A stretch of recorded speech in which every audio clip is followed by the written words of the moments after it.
Colorado. Mr. Crank. Thank you, Mr. Chairman. Thank you to our witnesses.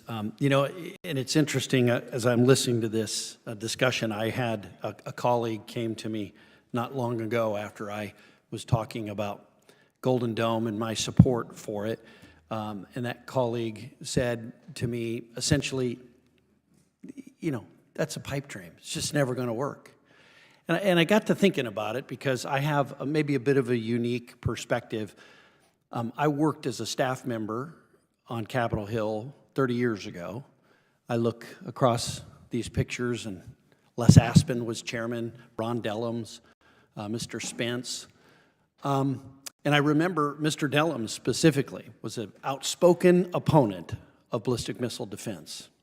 This was in the 1990s, and we had arguments on the House floor about how this would never work.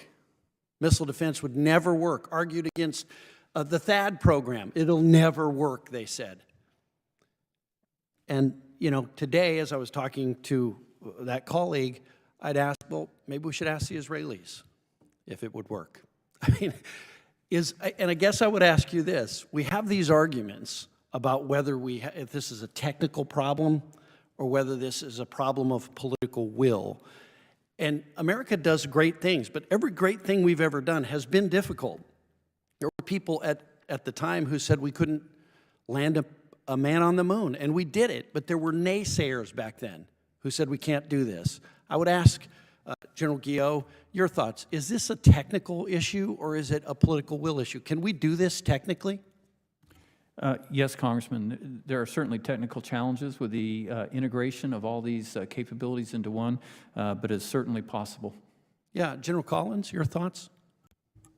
Sir, we've demonstrated over the last 2 years that these systems can work, the ground-based systems that we have today. We have some understanding to do, to General Guillot's point, the technical integration to bring a space-based interceptor to work, the understanding of what a life cycle cost of maintaining a constellation and what that brings to the fight. All those things need to be worked through as we move forward. But we certainly believe in layered missile defense, and we've shown throughout the last 2 years that those systems work and bring capability, and they save lives. Yeah, General Gainey.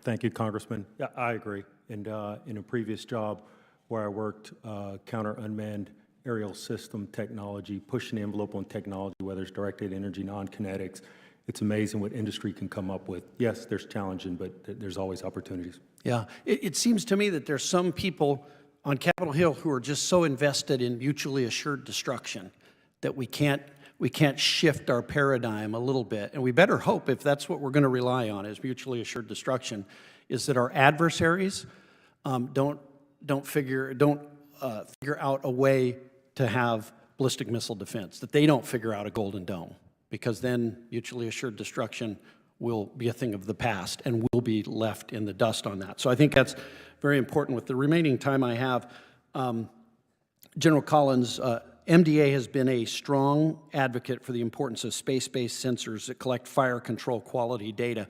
Can you talk about why that level of fidelity is so important to missile defense operations? Yes, thanks for that, Congressman. Certainly, we do see a future. As I mentioned, our architecture did include a number of different sensing capabilities in space, one being the HBTSS to look down and pick up the maneuvering targets and hold them under custody through the entire time of flight. Closing the fire control loop is what we call it, fire control, the kill chain for missile defense. To get our interceptor to work, we need to get it into the right location and looking in the right space to find the missile when it comes time to intercept. And without the appropriate level of sensitivity, track quality, and timeliness, we do not get that information to the interceptor in time, and therefore we cannot consummate the intercept and we will miss.